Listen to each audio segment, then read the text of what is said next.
പരാതിയായി നമുക്കിതിനെ കാണാൻ സാധിക്കില്ല. ജാൻമണിയുടെ സാമ്പത്തിക സോഴ്സ് അടക്കമുള്ള കാര്യങ്ങൾ കണ്ടെത്തണം എന്നുള്ള ഗുരുതരമായിട്ടുള്ള ഒരു കാര്യം കൂടി ഈ പരാതിയിൽ ചൂണ്ടിക്കാട്ടിയിട്ടുണ്ട്. അടിയന്തരമായി തന്നെ കേസ് ഒരു വാക്ക് എനിക്ക് നല്ല കോമഡി ആയിട്ട് തോന്നി. അച്ഛൻ മരിച്ചുപോയി 1947. ഇപ്പൊ ഈ അൺഎഡ്യൂക്കേറ്റഡ് അൺകൾച്ചർഡ് അതിന്റെ നമ്മുടെ രാജ്യത്തിന്റെ പ്രധാനമന്ത്രിയെയും അദ്ദേഹത്തിന്റെ അമ്മേനെയും ഇൻസൾട്ട് ചെയ്ത ജാൻമണി ദാസിനെ നിങ്ങൾ സപ്പോർട്ട്. ഞാൻ ശരിക്കും അത് അമ്മന്റെ വേണ്ടിയല്ല, ഞാൻ I was just asking how come one person can become 3 years pregnant. That's what one question I was asking. എന്താ ഇപ്പൊ പറയുന്നത്? ഏത് രീതിയിലൊക്കെ പറയുന്നത്? എവിടെ കിടന്ന എഴുതുന്നത്? എന്തോ പറഞ്ഞതെന്ന് ഒത്തിരി ബോധമൊന്നും ഇല്ലായിരുന്നില്ലേ? ഏതോ വാട്സ്ആപ്പ് യൂണിവേഴ്സിറ്റിയിൽ എവിടുന്നോ ഒക്കെ കേട്ടൊരു കാര്യം എടുത്ത് വെച്ച് വിളമ്പിയതായിരിക്കും അല്ലേ? നാണമുണ്ടോ ജാൻമണി? ജാൻമണി മാത്രമല്ലായിരുന്നു, ഒരുപാട് പേര് കേരളത്തിൽ നിന്ന് പോയായിരുന്നു പ്രൊട്ടസ്റ്റിൽ. ആർക്ക് വേണ്ടിയിട്ട്? CJP സ്റ്റുഡൻസിന് വേണ്ടിയിട്ടും, സ്റ്റുഡൻസിന്റെ കൂടെ നിൽക്കാനായിട്ട് ഒരുപാട് ആൾക്കാർ പോയായിരുന്നു. ഇവന്റെയൊക്കെ തനിനിറം എന്തുവാണെന്നും ഇവന്മാർ കാണിച്ച പരിപാടി എന്തുവാണെന്നും ഇവരുടെ ഇന്റൻഷൻ എന്തുവാണെന്നും അതിനുശേഷം ഇവരിവിടെ വന്നതിന് ശേഷം കിടന്ന് മെഴുകുന്നതിന് അതെനിക്ക് വ്യക്തമായിട്ട് മനസ്സിലായിട്ടുണ്ട്. സ്റ്റുഡൻസിന്റെ കൂടെ നിൽക്കുന്നതൊക്കെ നമുക്ക് മനസ്സിലാവും. അത് നിൽക്കുന്നവരെ ഞാൻ അപ്രിഷിയേറ്റ് ചെയ്യുന്നുണ്ട്. പക്ഷേ ഇന്റൻഷൻ വേറെ ഒന്നായിരുന്നു, നരേന്ദ്രമോദിയായിരുന്നു. ടാർഗറ്റ് നരേന്ദ്രമോദിയാണ്. പ്രശ്നം ഈ പ്രൊട്ടസ്റ്റ് അങ്ങ് അവസാനിച്ചപ്പോഴത്തേക്കിന് ഇവർക്ക് അങ്ങോട്ട് സഹിക്കുന്നില്ല. പക്ഷെ നമ്മളെ ടാർഗറ്റിലേക്ക് നമുക്ക് എത്താനായിട്ട് കഴിഞ്ഞിട്ടില്ല എന്നുള്ളൊരു കാര്യം. ഈ പ്രൊട്ടസ്റ്റ് മാത്രമാണ് മനസ്സിൽ കണ്ട് ഈ ഒരു പരിപാടിക്ക് പോയിട്ടുള്ള ഇവനാണോ ഇത് ഏതാണെന്നോ ഇവരുമായിട്ട് ബന്ധപ്പെട്ടവർക്ക് ആ ഒരു ഇന്റൻഷൻ മാത്രമായിരുന്നു എന്നുണ്ടെങ്കിൽ ഇവർക്ക് വ്യക്തമായിട്ട് പറയാമായിരുന്നല്ലോ. ഈ പേപ്പർ ചോർച്ച കണ്ടുപിടിച്ചത് BJP ഗവൺമെന്റ്, അത് കേന്ദ്ര സർക്കാർ തന്നെയാണ്. അതിന് വേണ്ടിയിട്ടുള്ള ആക്ഷൻസ് ഒക്കെ അവർ തന്നെ പ്രോപ്പറായിട്ട് എടുത്തിട്ടുണ്ടായിരുന്നു. മാറ്റേണ്ട ആൾക്കാരെ മാറ്റിയിട്ടുണ്ടായിരുന്നു. പക്ഷെ ഇതെന്താ പറ്റിയെന്നറിയോ? ഇത് ഇപ്പൊ ഈ സോഷ്യൽ മീഡിയയിലല്ലേ ഈ ഗവൺമെന്റ് വരുന്നത്. അപ്പൊ ഈ സോഷ്യൽ മീഡിയയിൽ ഈ സാധനം ചർച്ചയായിട്ടില്ല, ആരും ഒട്ടും അറിഞ്ഞതുമില്ല. അങ്ങനെയാണ് ഈ പറയുന്ന വിദ്യാഭ്യാസ മന്ത്രിയുടെ രാജി ആവശ്യപ്പെട്ട്, കേന്ദ്ര വിദ്യാഭ്യാസ മന്ത്രിയുടെ രാജി ആവശ്യപ്പെട്ട് കൊണ്ടൊരു പ്രൊട്ടസ്റ്റും കാര്യങ്ങളൊക്കെ വരുന്നു. ഓക്കെ, അതെല്ലാം നല്ല കാര്യം. പുതിയൊരാൾ എടുത്തിട്ടുണ്ട്. ആൾ ഇനി എന്തുവാണെന്നുള്ളത് ഇനി കാണുന്നവരൊക്കെ കണ്ടറിയാം. അപ്പൊ ഈ ജാൻമണി പ്രൊട്ടസ്റ്റിന് പോകുന്നു. ഈ പ്രൊട്ടസ്റ്റിന് പോയിട്ട് അവിടെയുള്ള ആൾക്കാരെ ഒന്നും, ഞാൻ ആ സൈഡിൽ വീഡിയോ ക്ലിപ്പ് വെക്കാം, എന്ത് ഒരു പബ്ലിസിറ്റി ഇല്ലാതെ നല്ല ജെനുവിനായിട്ട് അവിടെ നടന്ന എല്ലാ കാര്യങ്ങളും ചെയ്യുന്ന ഒരു ജാൻമണിയെ കണ്ടുകൊണ്ട് ഒരുപാട് ആൾക്കാർ ഇവിടെ പ്രോത്സാഹിപ്പിച്ച് ജാൻമണിയെ തന്തയ്ക്ക് വിളിച്ചിട്ടുള്ളവർ വരെ ജാൻമണിയുടെ തന്തയ്ക്ക് വിളിച്ച് ഐ ആം റിയലി സോറി എന്നവരെ പറഞ്ഞു. പക്ഷെ ജാൻമണിയുടെ ഇന്റൻഷൻ എന്തുവായിരുന്നു? BJP ഗവൺമെന്റ് തന്നെ, അല്ലാതെ സ്റ്റുഡൻസ് ഒന്നും അല്ലായിരുന്നു. അത് തന്നെയാണ് ഈ കേരളത്തിൽ നിന്നും കാണിച്ചു കൂട്ടുന്നുള്ള ഒരു ഭൂരിഭാഗം കഴിവേറി മക്കളുടെയും പ്രൊട്ടസ്റ്റ് എന്ന് പറയുന്ന സാധനം. അവർ കുട്ടികളുടെ കൂടെ അല്ല, ഒരു അവസരം കിട്ടിയപ്പോൾ എങ്ങനെയെങ്കിലും അടിച്ച് താഴെ ഇടാൻ പറ്റുമോ എന്ന് നോക്കാം, അത്രേ ഉള്ളൂ. അത് തന്നെ ഇവിടെ നടന്നിട്ടുള്ളൂ. എനിക്കൊന്ന് പോക്കറ്റിൽ നിന്ന് പൈസ ഇട്ട് ഒരുപാട് ആൾക്കാർ ഇവിടുന്ന് കയറ്റി അങ്ങോട്ട് കൊണ്ടുപോയിട്ടുണ്ട്. ഇത് ആരുടെ മേക്കപ്പാ? എഞ്ചിനീയർ ഹരിദാസിന്റെ. എഞ്ചിനീയർ ഹരിദാസ് എന്തൊക്കെയാണോ പറയുന്നത്? വായി തോന്നിയത് കോതയ്ക്ക് വാട്ടെന്ന് പറഞ്ഞിട്ട് മീറ്റിങ്ങിന് പോയപ്പോഴത്തേക്കും അവരെ ഫോണൊക്കെ പിടിച്ച് മേടിച്ചെന്നൊക്കെ പറയുന്ന ഒരു സാധനം. എന്നാൽ അതിന്റെ വിഷ്വൽസും കാര്യങ്ങളും പുറത്തുനിന്ന് ഫോണും മേടിച്ച് വെച്ചില്ല, ഒന്നും മേടിച്ച് വെച്ചില്ല. എനിക്കറിയത്തില്ല ഇവരൊക്കെ ഏത് യൂണിവേഴ്സിറ്റിയിൽ നിന്നാണ് ഇതൊക്കെ പഠിക്കുന്നുള്ള കാര്യം. അപ്പം ജാൻമണി ദോസ് പറഞ്ഞിട്ടുള്ള ഒരു 2 കാര്യവും അതിന്റെ ജെനുവിൻ ആയിട്ടുള്ള നരേന്ദ്രമോദിയുടെ ആയിട്ടുള്ള ബന്ധപ്പെട്ട കാര്യങ്ങൾ ഞാനിത് വ്യക്തമായിട്ട് തന്നെ കാണിച്ചു തരാം. അത് പറഞ്ഞ കാര്യം ഒന്ന് കേൾക്കാം. നരേന്ദ്രമോദിയുടെ ഒരു വാക്ക് എനിക്ക് നല്ല കോമഡി ആയിട്ട് തോന്നി. അച്ഛൻ മരിച്ചുപോയി 1947. നരേന്ദ്രമോദിയുടെ ഡേറ്റ് ഓഫ് ബർത്ത് 1950. ഫസ്റ്റ് അവന്റെ സ്വന്തം അച്ഛന് കണ്ടുപിടിക്കട്ടെ. ആ കോമഡി അല്ലേ? 3 വർഷം അമ്മ പ്രഗ്നന്റ് ഉണ്ടാവില്ലല്ലോ. കറക്റ്റ് അല്ലേ? ഞാൻ പറഞ്ഞു, നിങ്ങൾ ശ്രദ്ധിക്കൂ. 3 വർഷം മുന്നേ അച്ഛൻ മരിച്ചു പോയിട്ട് 3 ദിവസം കഴിഞ്ഞിട്ട് എന്റെ ജനിച്ചു പറഞ്ഞില്ലേ. പിന്നെ അമ്മക്ക് കാല് വാശിന്റെ വെള്ളം കുടിക്കണം. ഈ നാട്ടിൽ കാണിക്കാൻ എന്റെ ആവശ്യം. ആൾക്ക് വിവരമില്ല. എന്നിട്ട് ഹായ് ഫ്രണ്ട്സ്, ആരാക്കല അവന്റെ ഫ്രണ്ട് രാത്രി വന്നിട്ട് ഹായ് ഫ്രണ്ട്സു. പിന്നെ ഇവിടെ തമ്പാക്കു ഇങ്ങനെ അടിക്കുന്ന തമ്പാക്കു ഉണ്ടല്ലേ, ഇങ്ങനെ കയറുന്നു. ആ തമ്പാക്കു അടിച്ചിട്ട് ഹായ് ഫ്രണ്ട്സ്. ആഗ്രഹം.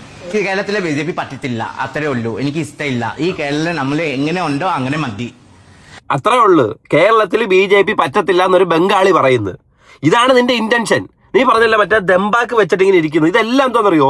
കഴിഞ്ഞ കുറച്ച് ദിവസങ്ങളായിട്ട് സോഷ്യൽ മീഡിയയിൽ കിടന്ന് കറങ്ങിക്കൊണ്ടിരിക്കുന്ന കുറെ തന്തയില്ലാത്തവന്മാർ പ്രചരിപ്പിക്കുന്ന കാര്യമാണ്. ആഫ്റ്റർ ഓൾ ഹീസ് അവർ പ്രൈം മിനിസ്റ്റർ.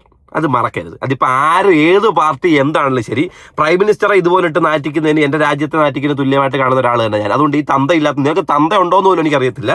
ഉണ്ടെങ്കിൽ ഈ ഒരു അവസ്ഥയിലായിരിക്കും എന്ന് എനിക്ക് തോന്നുന്നില്ല. ഈ പൊലയാടിത്തരം വിളിച്ചു പറയുന്ന ഇവക്കെതിരെ കേസും കാര്യങ്ങളായിട്ടുണ്ട്. ഇവിടെ പറയുന്നുണ്ടല്ലോ 1947 നരേന്ദ്രമോദിയുടെ ഫാദർ മരിച്ചുപോയെന്ന്. നിന്റെ തന്തയായിരുന്നോ കുഴിച്ചിട്ടത്? ആയിരുന്നോ? നീ ഒന്ന് പറയാവോ? അപ്പൊ എന്തായാലും ഈ പെണ്ണുപിള്ള പറയുന്നതിനകത്തുള്ള വ്യക്തമായ കാര്യം എന്തോ നമ്മൾ എന്തായാലും കണ്ടുപിടിച്ചല്ലേ പറ്റൂ.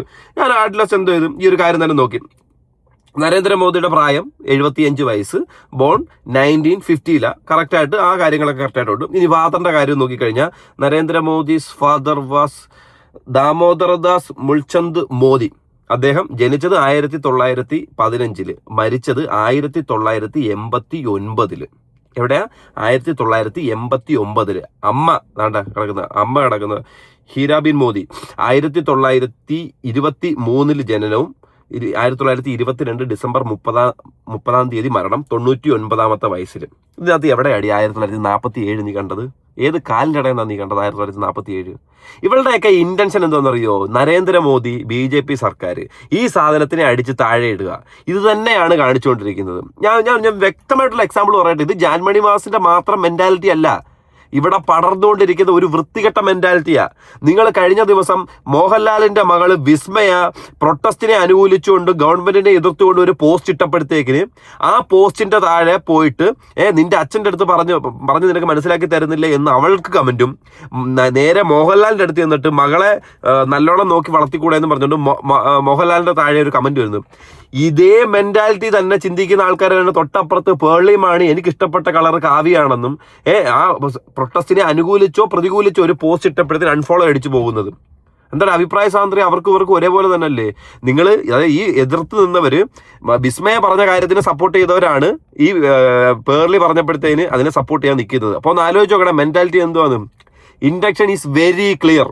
അവിടെ സ്റ്റുഡൻസ് അല്ല, നീറ്റ് എക്സാം അല്ല, ചോദ്യ പേപ്പർ അല്ല, അക്കൗണ്ടബിലിറ്റി അല്ല, ഇതൊന്നുമല്ല.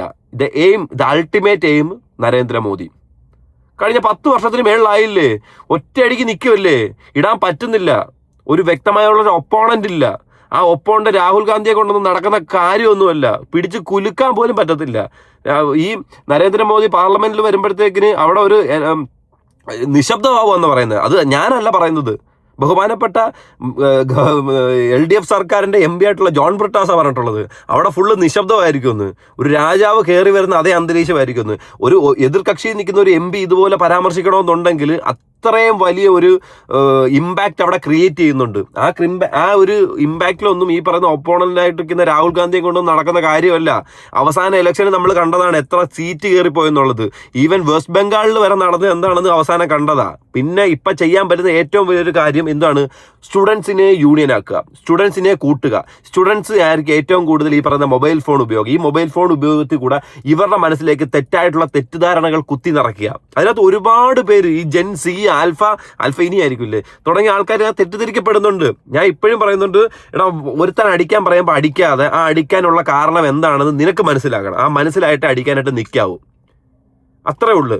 ഒരിക്കലും ഒരു ഗവൺമെന്റിന് ഒരു ഡെവലപ്മെന്റും ജനങ്ങൾക്ക് ഉതകുന്ന ഒരു കാര്യവും കൊടുത്തിട്ടില്ല എന്നുണ്ടെങ്കിൽ ഇതുപോലെ അതായത് നിങ്ങളിപ്പോൾ ഒരു പ്രൊട്ടസ്റ്റ് നടത്തിയപ്പോഴത്തേക്കിന് നിങ്ങൾക്ക് വിത്തിൻ 1 വീക്കിനകത്ത് അതിനൊരു റിസൾട്ട് കിട്ടിയല്ലോ.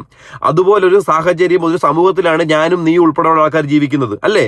അതുപോലൊരു ജീവിക്കുന്ന ജനസമ്മതിയുള്ള ഒരു സമൂഹത്തിൽ കഴിഞ്ഞൊരു 10 വർഷത്തിനേറെയായിട്ട് ഈ നാടിന് വേണ്ടിയിട്ട് ഒന്നും ഒരു ഗവൺമെന്റിന് ചെയ്തു തരാൻ കഴിയത്തില്ല എന്ന് നിങ്ങൾ പറയുമ്പം, അങ്ങനെ പറയുന്ന ഒരു നാട്ടിലാണ് ഞാൻ ജീവിക്കുന്നതെങ്കിൽ ഒരിക്കലും അത് ഭരിക്കുന്ന ഒരു ഗവൺമെന്റിന് അത്രയും ഒരു ലോങ് ജേണി സാധ്യമാവത്തില്ല. വിത്തിൻ 1 ഇയർ ഗവൺമെന്റ് താഴെ വീഴും തീർച്ചയായിട്ടും.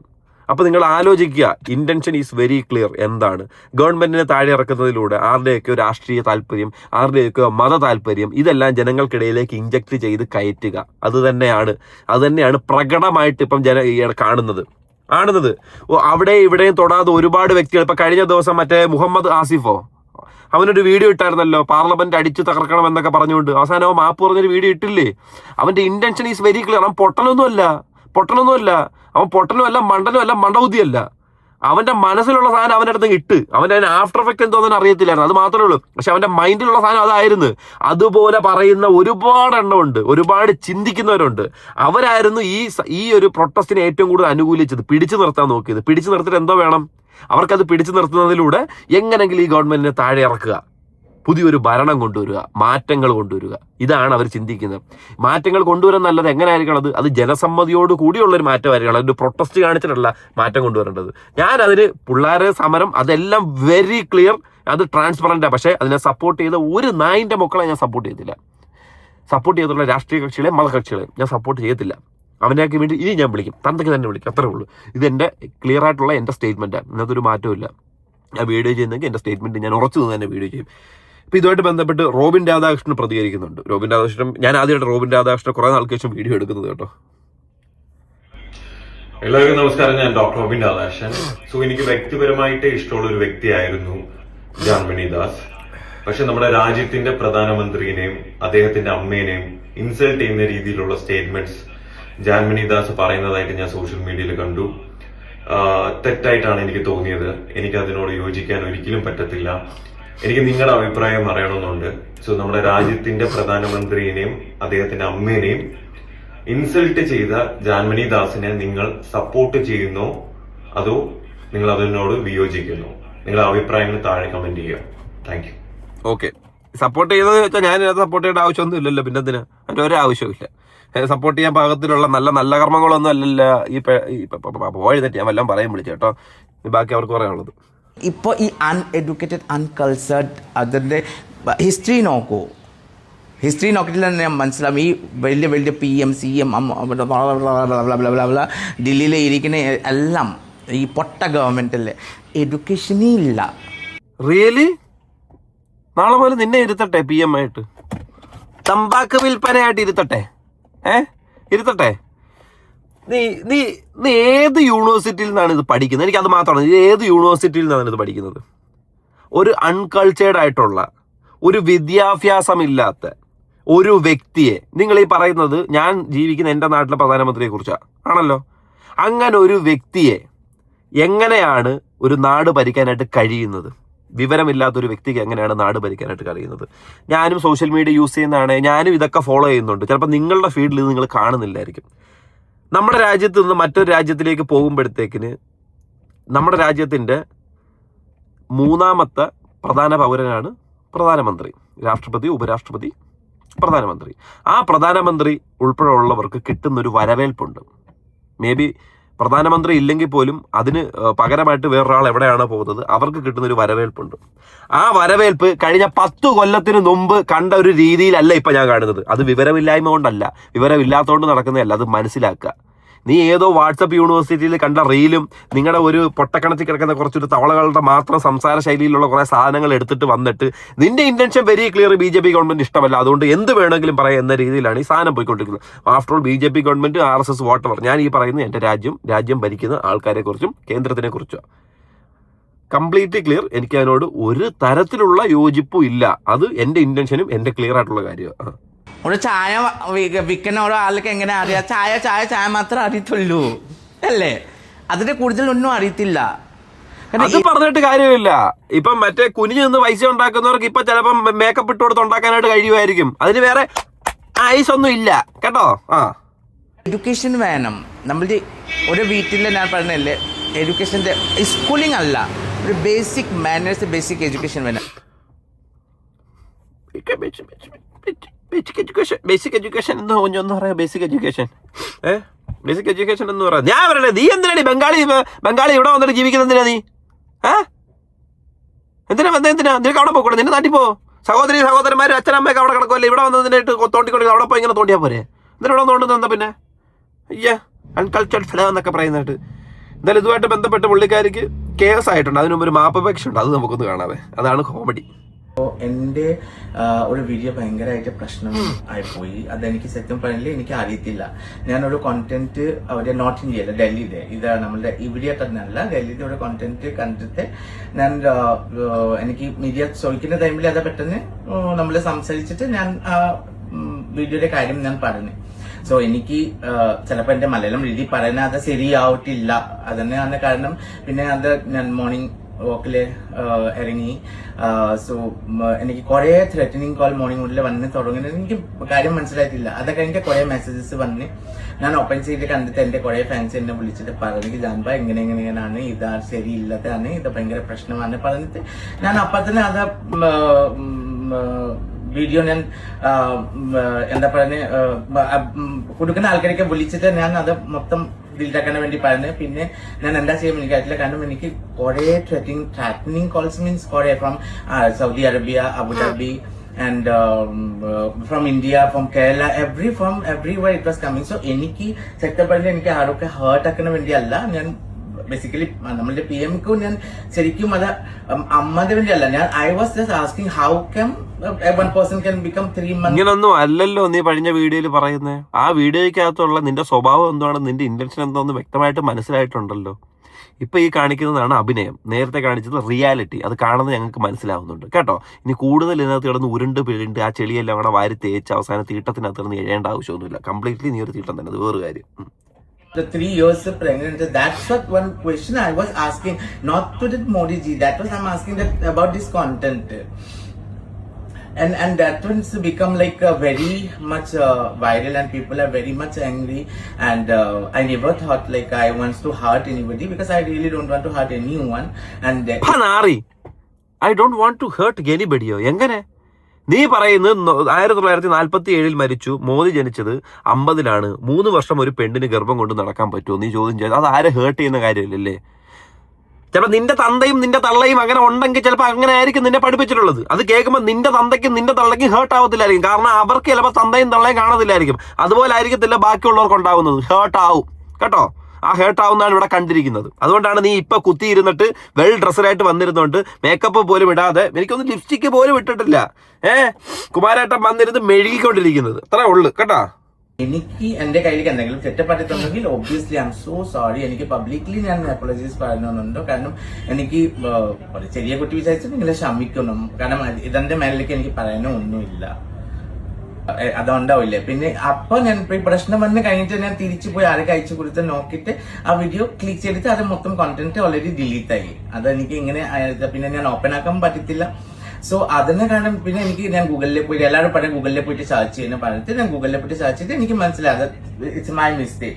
So it is my mistake because I didn't check before I was giving any statement. So എനിക്ക് വളരെ വിഷമം വന്നെ. പിന്നെ ഞാൻ നോക്കിയിട്ട് അനുസരിച്ച് അതിനാണ് നീ അന്നേരം ആ ഒരു സ്റ്റേറ്റ്മെന്റ് പറയാനുള്ള കാരണം എന്താണെന്ന് എനിക്ക് ഇന്റൻഷൻ മനസ്സിലായിട്ടുണ്ട്. കാരണം ആ ഒരു ഫ്ലോ അത് നീ പറയുന്ന കാര്യങ്ങൾക്ക് അനുകൂലമായിരുന്നു, നീ അത് വിശ്വസിച്ചു. നീ ഒരു പ്രൊട്ടസ്റ്റിന് പോയിട്ട് വന്നപ്പോഴത്തേക്ക് ഇനിയിപ്പോൾ ഞാൻ പറഞ്ഞാലും വിഷയമൊന്നുമില്ല, ആൾക്കാർ എൻ്റെ കൂടെ നിന്നോളൂ എന്നുള്ളൊരു ഫ്ലോയിൽ നീ പറഞ്ഞു. എൻ്റെ കൂടെ ആൾ നിൽപ്പുണ്ട് കേട്ടോ. അത് ലിമിറ്റഡ് ആയിട്ടുള്ള പേഴ്സൺസാണ്. എന്നാൽ സ്ട്രെയിറ്റ് ഫോർവേഡായിട്ട് കാര്യങ്ങൾ ചിന്തിക്കുന്നവർക്കും ഒക്കെ നീ പറയുന്ന കാര്യങ്ങൾ എന്താണെന്ന് മനസ്സിലാവുന്നുണ്ട്. അപ്പം നീ ആ ഒരു ഫ്ലോയ്ക്ക് അനുസരിച്ച് നീ വിട്ടത് ഇപ്പം മനസ്സിലായി. ഫ്ലോ മാറി തിരിഞ്ഞ് എൻ്റെ നേരെ ആ ഒഴുക്ക് വരാൻ പോവുകയാണ്. അപ്പോൾ എവിടെയെങ്കിലും വെച്ച് തട ഇട്ടേ പറ്റൂ. അതാണ് ഈ കാണിച്ചുകൊണ്ടിരിക്കുന്ന തട. ഉണ്ടെങ്കിലും ഞാനൊരു വീഡിയോ ഇടാൻ വിചാരിച്ചിട്ടുണ്ട്. കാരണം നമ്മളെ ഒരു unwantedly I don't want to hurt any one because it's not deliberately ഞാൻ ചെയ്യുന്ന പോലെ അല്ല. ഇറ്റ് വാസ് ജസ്റ്റ് റാൻഡംലി സംസാരിച്ച് അതന്നെ അതിലെ ഈ കാര്യം പറഞ്ഞത്. പക്ഷെ അത് പോസ്റ്റ് എങ്ങനെ ഫേസ്ബുക്കിൽ എവിടെയാ പോയത് അതെനിക്ക് കംപ്ലീറ്റ്ലി അറിയത്തില്ല. കാരണം ഞാൻ ഫേസ്ബുക്ക് നോക്കാറില്ല. പിന്നെ ഷൂട്ടിങ്ങിന്റെ കാരണം ഞാൻ ഫോണിൽ കണ്ടിട്ടില്ല. പക്ഷെ എനിക്ക് കുറെ കോൾസ് വന്ന് പിന്നെ അത് കഴിഞ്ഞിട്ടാണ് എനിക്ക് മനസ്സിലായി this is like a very bad things is going on. So that's why I am really sorry. So എന്റെ ഫാൻസ് മാത്രമല്ല എല്ലാവർക്കും മീൻസ് എല്ലാവർക്കും ഞാൻ ഹേർട്ട് ചെയ്യുന്നുണ്ടെങ്കിൽ I am so sorry. For please don't take it seriously. അതവിടെ തമാശയായിട്ട് just leave. No we will take serious. കാരണം ഇതുപോലുള്ള തന്തയില്ലായ്മ ഇനി പറയാൻ ആഗ്രഹിക്കുന്നവർക്ക്, ഇതുവരെ പറഞ്ഞിട്ടുള്ളവർക്ക് ഒരു പാഠം തന്നെ ആയിരിക്കണം ഇവളുടെ ഈ പരിപാടി. ഇത് മാത്രമല്ല, വേറൊരു പെണ്ണുണ്ട്, ഞാൻ അവളുടെ തപ്പിയിട്ട് കിട്ടിയില്ല. എന്നാലും ഈ സാധനം കേസായിട്ടുണ്ട്. ആ കേസിന്റെ കാര്യം കൂടെ കാണിച്ചുതരാം. പ്രധാനമന്ത്രിയെയും അമ്മയെയും അധിക്ഷേപിച്ച makeup ആർട്ടിസ്റ്റും ട്രാൻസ്ജെൻഡറുമായ ജാൻമണിക്കെതിരെ case. Yuva Morcha media cell convener Nandu S നൽകിയ പരാതിയിലാണ് കേസെടുത്തത്. DGPക്കും പ്രധാനമന്ത്രിയുടെ ഓഫീസിനും പരാതി നൽകിയിരുന്നു. ഇവരുമായി എസ് ശാലിനി തിരുവനന്തപുരത്ത് ചേർന്നുണ്ട്. ശാലിനി, കഴിഞ്ഞ ദിവസമാണ് ഇത്തരത്തിൽ പ്രമുഖ അവതാരകയായ രഞ്ജിനി ഹരിദാസിന്റെ മേക്കപ്പ് ആർട്ടിസ്റ്റ് ജാൻമണി ഇത്തരത്തിൽ പരാമർശം സമൂഹ മാധ്യമത്തിൽ നടത്തിയത്. ആ ഒരു പരാമർശത്തിനിടെ വ്യാപകമായ പ്രതിഷേധമാണ് ഉയർന്നത്. ഇത്തരത്തിൽ പ്രധാനമന്ത്രിക്കെതിരെ നടത്തിയ പരാമർശത്തിൽ വ്യക്തമായ കേസെടുക്കണമെന്നടക്കമുള്ള ആവശ്യങ്ങൾ ഉയർന്നു, പ്രതിഷേധങ്ങൾ ഉയർന്നു. ഇപ്പോഴിതാ എസ് നന്ദു നൽകിയ പരാതിയിൽ കേസെടുത്തു എന്ന വാർത്തയാണ് പുറത്തു വരുന്നത്. വിവരങ്ങൾ പറ. അവൾ സൂചിപ്പിച്ചതുപോലെ തന്നെയാണ് കഴിഞ്ഞ 2 ദിവസമായി ഈ കോക്രോച്ച് പാർട്ടിയുടെ സമരത്തിന് പിന്നാലെ പ്രധാനമന്ത്രി നരേന്ദ്രമോദിയെ നിരന്തരം ജാൻമണി എന്ന് പറയുന്ന ഈ മേക്കപ്പ് ആർട്ടിസ്റ്റ് അപമാനിക്കുകയാണ് സോഷ്യൽ മീഡിയയിൽ. തുടർച്ചയെന്നോണമാണ് കഴിഞ്ഞ ദിവസങ്ങളിൽ ചില ഓൺലൈൻ മാധ്യമങ്ങൾക്ക് മുൻപിൽ വന്നുകൊണ്ട് പ്രധാനമന്ത്രിയുടെ പിതൃത്വത്തെ പറ്റിയും അദ്ദേഹത്തിൻ്റെ അമ്മയെ പറ്റിയിട്ടുമൊക്കെ വളരെ മോശമായ രീതിയിൽ അപമാനിക്കുന്ന തരത്തിൽ അപവാദ പ്രചാരണം നടത്തിയത്. ഇതിനെതിരെയാണ് ഇപ്പോൾ BJP അടക്കമുള്ളവർ പരാതിയുമായി രംഗത്തെത്തിയിട്ടുള്ളത്. യുവമോർച്ചയുടെ ഭാഗത്ത് നിന്നാണ് ഇപ്പോൾ ആദ്യ പരാതി എത്തിയിട്ടുള്ളത്. യുവമോർച്ചയുടെ മീഡിയ സെൽ കൺവീനർ കൂടിയായിട്ടുള്ള എസ് നന്ദു സംസ്ഥാന പോലീസ് മേധാവിക്ക് പരാതി നൽകിയിട്ടുണ്ട്. കൂടാതെ തന്നെ പ്രധാനമന്ത്രിയുടെ ഓഫീസിലേക്കും ഇതുമായി ബന്ധപ്പെട്ട പരാതി നൽകിയിട്ടുണ്ട്. അതൊരു വെറും പരാതിയായി നമുക്കിതിനെ കാണാൻ സാധിക്കില്ല. ജാൻമണിയുടെ സാമ്പത്തിക സോഴ്സ് അടക്കമുള്ള കാര്യങ്ങൾ കണ്ടെത്തണം എന്നുള്ള ഗുരുതരമായിട്ടുള്ള ഒരു കാര്യം കൂടി ഈ പരാതിയിൽ ചൂണ്ടിക്കാട്ടിയിട്ടുണ്ട്. അടിയന്തരമായി തന്നെ കേസെടുത്ത് കൃത്യമായ നടപടി എടുക്കണമെന്നുള്ളതാണ്. കാരണം ഒരു സ്ത്രീത്വത്തെ അപമാനിക്കുന്ന തരത്തിലുള്ള പ്രതികരണമാണ് ജാൻമണിയുടെ ഭാഗത്ത് നിന്ന് ഉണ്ടായിട്ടുള്ളത്. അദ്ദേഹത്തിന്റെ പിതാവിനെ മോശമായി ചിത്രീകരിച്ചുകൊണ്ടും മാതാവിനെ മോശമായി പറഞ്ഞുകൊണ്ടുമായിരുന്നു ആ വീഡിയോ പുറത്തു വന്നത്. ഈ വീഡിയോ പുറത്തു വന്നതിന് പിന്നാലെ സമൂഹ മാധ്യമങ്ങളിൽ അതിരൂക്ഷമായ ഭാഷയിൽ ജാൻമണിക്കെതിരെ വിമർശനങ്ങൾ ഉണ്ടായിരുന്നു. ആ വിമർശനത്തിന് പിന്നാലെയാണ് ഇപ്പോൾ പരാതിയായി യുവമോർച്ച രംഗത്തെത്തിയിട്ടുള്ളത്. യുവമോർച്ചയ്ക്ക് പിന്നാലെ മുനമ്പം സ്റ്റേഷനിലും ജാൻമണിക്കെതിരെ ഇപ്പോൾ പരാതി ലഭ്യമായിരിക്കുകയാണ്. പ്രധാനമന്ത്രി നരേന്ദ്രമോദിക്കെതിരെ അധിക്ഷേപ പരാമർശങ്ങൾ നടത്തിയതിനാണ് BJP പ്രവർത്തകനായി ശ്രീജിത്ത് ചെറായി ഇപ്പോൾ മുനമ്പം പോലീസ് സ്റ്റേഷനിൽ പരാതി നൽകിയിട്ടുള്ളത്. തന്നെയാണ് ശാലിനി, കൊച്ചിയിലും ഇത്തരത്തിലൊരു പരാതി ഉയർന്നിരിക്കുകയാണ്. BJP ഓക്കെ, അങ്ങനെ കേരളത്തിന്റെ നാനാഭാഗത്തും ജാൻമണിക്കെതിരെയുള്ള കേസ് രജിസ്റ്റർ ചെയ്യുന്നുണ്ട്. അതുള്ള കാര്യം, വേണ്ട കാര്യമാണ്. ഇനിയെങ്കിലും പറയുമ്പോഴും എടുക്കുമ്പോഴും ആലോചിക്കണം, തിങ്ക് ചെയ്തിട്ട് പറയണം. വിവരം പൊക്കണമൊന്നും ഇല്ലാത്തവരൊന്നും അല്ലല്ലോ. നമ്മളൊക്കെ ഈ പറയുന്ന ഒരു സാറ്റലൈറ്റ് മീഡിയയിലോ അല്ലെങ്കിൽ ഒരു ക്യാമറയുടെ മുന്നിലോ പോലും പോയി സംസാരിക്കാനായിട്ട് നമുക്ക് ഒരു ഓപ്ഷൻ ഇല്ല, അല്ലെങ്കിൽ നമുക്ക് അങ്ങനെ ഒരു ഇത് കിട്ടുന്നില്ല. അപ്പം നിങ്ങളെ സംബന്ധിച്ച് നിങ്ങൾ അങ്ങനെ കിട്ടുന്നവരാ. നിങ്ങൾക്കപ്പം അറിയാം എവിടെ പറഞ്ഞാൽ എന്ത് കൊള്ളുമെന്നത് വ്യക്തമായിട്ട് അറിയാടെ. ഇനി കിടന്ന് മെഴുകല്ല, നിങ്ങൾക്ക് വ്യക്തമായിട്ട് അറിയാം. ഫ്ലോ അനുസരിച്ച് പറഞ്ഞു, ഇപ്പോൾ ഫ്ലോ തിരിച്ചായതുകൊണ്ട് മാത്രം ഇത് മാറ്റി പറയാനായിട്ട് നിൽക്കുന്നു. കാണിച്ചത് വെറും ശുദ്ധ തന്തയില്ലായ്മ തന്നെ, അതിനൊന്നും ഒരു മാറ്റവും ഇല്ല.